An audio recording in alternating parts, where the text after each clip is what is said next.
नमस्कार दोस्तों। आप सुन रहे हैं मनु भंडारी द्वारा लिखित उपन्यास महाभोज। तो आइए आगे बढ़े। अपने अपने कपों से चाय की चुस्कियां लेते हुए दोनों एक दूसरे के बोलने की प्रतीक्षा करते रहे।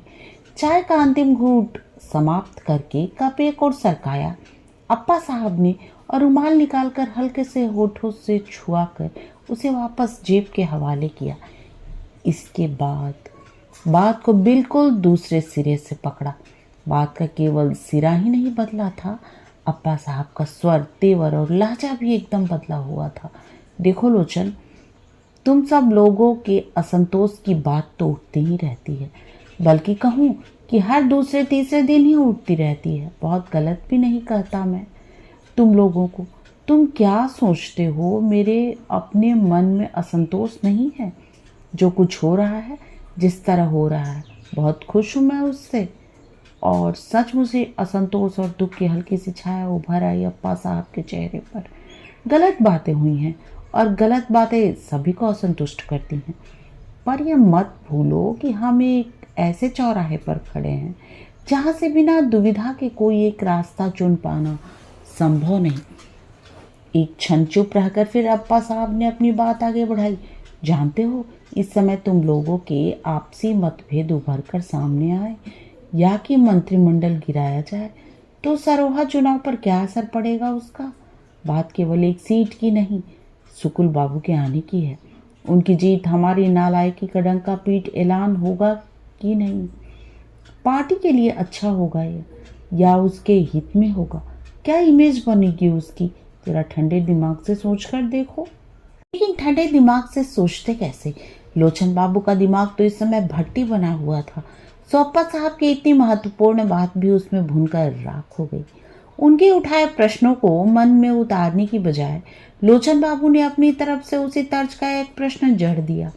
मजदूरों को सरकारी रेट पर मजदूरी न मिलना, आदमियों को जिंदा जला दिया जाना, दिन ब दिन बढ़ते अत्याचार, असुरक्षा, बिसु की मौत, इन सब से तो चार चांद लग रहे हैं ना पार्टी की इमेज पर।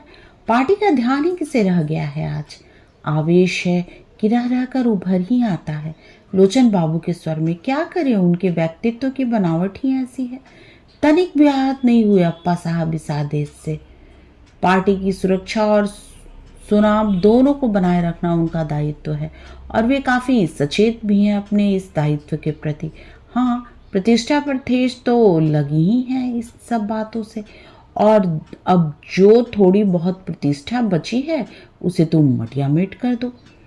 एक बड़ी ही असहाय सी कातरता उभर आई उनके चेहरे पर।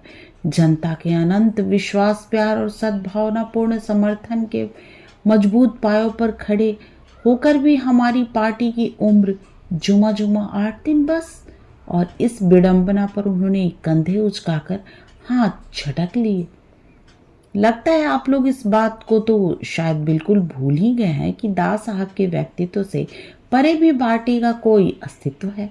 लोचन बाबू के स्वर में आरोप स्पष्ट था और क्षण भर को सकपका भी गया अप्पा साहब, पर फिर बात को संभालते हुए बोले, तुम गलत समझ रहे हो। मेरा मतलब केवल इतना ही था कि सुकुल बाबू का आना पूरी पार्टी के लिए खतरनाक साबित हो सकता है। इसे मत भूलो। पार्टी पार्टी पार्टी, जैसे पार्टी के अस्तित्व को बनाए रखना ही हमारा लक्ष्य हो गया है। इस पार्टी के माध्यम से हमने बहुत कुछ बड़ी बड़ी बातें करने के दावे भी तो किए थे। क्या हुआ उन सब का? अपनी कही बातें न कर पाने का क्षोभ साफ झलक रहा है लोचन बाबू के चेहरे पर भी, उनके स्वर में भी, पर अप्पा साहब पर कोई खास असर नहीं हुआ इस क्षोभ का। बड़े सहज स्वर में बोले, लगता है कभी कभी ऐसा भी, मंजिल तक पहुंचने के लिए हम सड़क बनाते हैं, पर जब सड़क बन रही होती है उस समय वही हमारा लक्ष्य होती है और वही हमारा केंद्र। मंजिल पर पहुंचने का माध्यम तो वो बनने के बाद ही बनती है। अपनी इस उपमा की सटीकता पर वे खुद ही गदगद हो गए। लगा जैसे अपने भीतर उठते हुए सारे प्रश्नों का समाधान भी उन्हें मिल गया। पर लोचन बाबू ने एक वाक्य में ही चाक कर दिया उनकी सारी सोच को। जो सड़क रोज 1 गज बनती है, 2 गज खुदती है, उसके पूरी होने की बात पर क्या आप सचमुच विश्वास करते हैं? आप भ्रम में रहना चाहते हैं, जरूर रहें, पर अब यह दोहरी जिंदगी जीना मेरे बस का नहीं। मानो अंतिम फैसला सुना दिया लोचन बाबू ने। अप्पा साहब बोले कुछ नहीं, बस एकटक लोचन बाबू का चेहरा देखते रहे, मानो अपनी नजरों से ही लोचन बाबू के निर्णय का वजन तौल रहे हों। तभी फोन की घंटी बजी। लोचन बाबू ने जरा सा झुककर रिसीवर उठाया और बिना पूरी तरह यह सुने फोन किसका है घंटे भर बाद फोन करने का आदेश देकर रिसीवर रख दिया। हम चाहते हैं कि विधायक दल की बैठक बुलाकर जल्दी से जल्दी शक्ति परीक्षण की तारीख तय कर दें आप। यह अनुरोध था, आग्रह था या आदेश, समझ पाना मुश्किल था। दा साहब भी विधायक दल की बैठक बुलाने का आग्रह कर रहे हैं। कुछ मंत्रियों को बर्खास्त करना चाहते हैं। इतने विरोध के साथ काम करना मुश्किल हो रहा है उनके लिए। अपनी बात की प्रतिक्रिया देखने के लिए एक उड़ती सी नज़र डाली उन्होंने लोचन बाबू के चेहरे पर। मैं ही रोके हुए हूँ, कम से कम चुनाव तक किए आपसी मतभेद दूर ही रखें तो बेहतर होगा। अध्यक्ष के नाते अभी मैं केवल यही कह सकता हूँ कि इस समय एकजुट होकर हमें चुनाव अभियान में लग जाना चाहिए। लखन के लिए होठों पर व्यंग और विद्रूप भरी मुस्कान उभर आई लोचन बाबू के। नहीं, पार्टी के लिए भीतरी मतभेद और आपसी कटुता को अब आप इनका बाहरी कारणों से दबा नहीं पाएंगे। दबाना उचित भी नहीं है।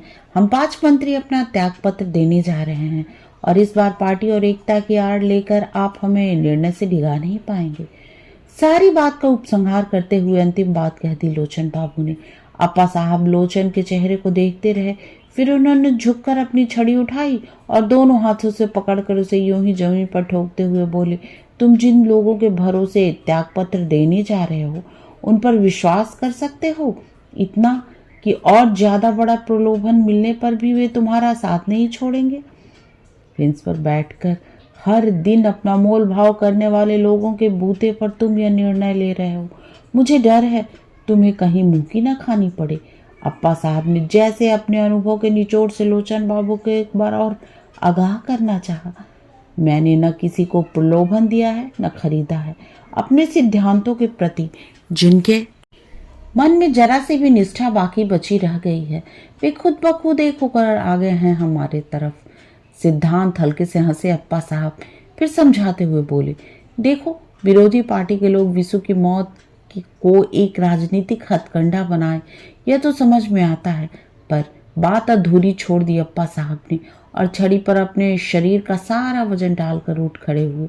लोचन बाबू भी खड़े हो गए तो अप्पा साहब ने खुद अपना एक हाथ बढ़ाकर उनके कंधे पर टिका दिया। तुम्हारी रात वाली मीटिंग को लेकर सवेरे दिल्ली से बात हुई थी। इन महत्वपूर्ण चुनाव के मौके पर तुम्हारे इस आचरण पर काफी रोष है वहां।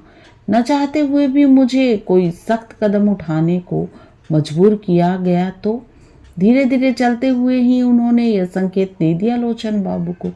कतई विचलित नहीं हुए लोचन बाबू, केवल इतना ही कहा, बहुत महंगा पड़ेगा। बढ़ता हुआ कदम थम गया बात अप्पा साहब का।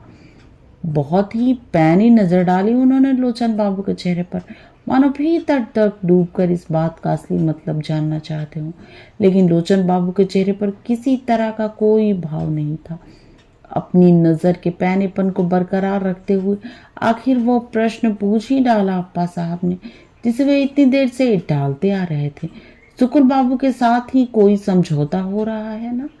सुना है चुनाव में गुप्त रूप से तुम सुकुल बाबू का काम कर रहे हो। इस बार ठहाका लगाकर हंसे लोचन बाबू। हंसी थमी तो केवल इतना ही कहा, लगता है सारा ध्यान अपने गुप्तचर विभाग पर ही केंद्रित कर रखा है दा साहब ने। शायद इसीलिए गृह मंत्रालय भी खुद ही दबा कर बैठे हैं, किसी और को नहीं देते। खैर, कम से कम इस विभाग की अतिरिक्त सजगता, सक्रियता के लिए तो बधाई देनी ही चाहिए उन्हें। ड्राइवर ने तपाक से फाटक खोला तो हाथ का सहारा देकर लोचन बाबू ने भीतर बैठाया अप्पा साहब को।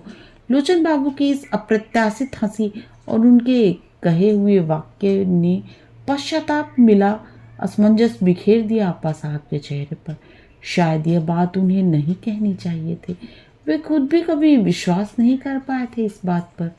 लोचन बाबू गाड़ी का फाटक बंद करने लगे तो अप्पा साहब ने बीच में ही रोक दिया। बड़े आग्रह से हाथ पकड़कर भीतर की ओर खींचते हुए कहा, 2 मिनट के लिए बैठो जरा। बैठे नहीं लोचन बाबू, खड़े खड़े ही पूछा। कहिए। लोचन बाबू के हाथ को अपने हाथ से सहलाते हुए बड़े स्नेह और याचना भरे स्वर में कहा अप्पा साहब ने, देखो इस पार्टी को बनाने में तुम्हारा बहुत सहयोग रहा है और मैं जानता हूं कि इस पार्टी में आस्था है तुम्हारी, बल्कि कहूं कि मोह है तुम्हें, अपनी बनाई चीज से होता ही है। इसलिए कह रहा हूं अपने इस निर्णय को थोड़े समय के लिए स्थगित ही रखो। चुनाव के बाद जैसा कहोगे वैसा ही होगा। निश्चय ही दा साहब को नए सिरे से अपने विधायकों का विश्वास प्राप्त करना होगा। रुके अप्पा साहब सोच रहे थे, तुरंत ही उलटकर जवाब थमाएगा लोचन, पर लोचन बाबू कुछ नहीं बोले। सामने गाड़ी के शीशे के पार ही कुछ देखते रहे। थोड़ा और हौसला बढ़ा अप्पा साहब का। बात केवल मंत्रिमंडल के टूटने तक ही नहीं होती। मैं कभी इतना आग्रह करने नहीं आता तुम्हारे पास, लेकिन इस समय नासमझी में उठाया गया तुम्हारा कदम पूरी पार्टी को ही ले डूबेगा। मुझे विश्वास है कि कम से कम तुम पार्टी के साथ। ऐसा बात अधूरी छोड़ दी अप्पा साहब ने। लोचन बाबू ने नजर घुमाकर अप्पा साहब के चेहरों की ओर देखा और देखते ही रहे। फिर बहुत ही सहज स्वर में पूछा, अपने प्रति आपके इस विश्वास को सच मानूं या कि 2 मिनट पहले ही व्यक्त किए गए अविश्वास को? केवल इतना सच मानो कि आज हम सब बहुत बहुत अवश्य उठे हैं अपने आप से, अपने आसपास से, अपने ऊपर से। और एकाएक अप्पा साहब का स्वर किसी गहरी मजबूरी के कारण भींग सा उठा।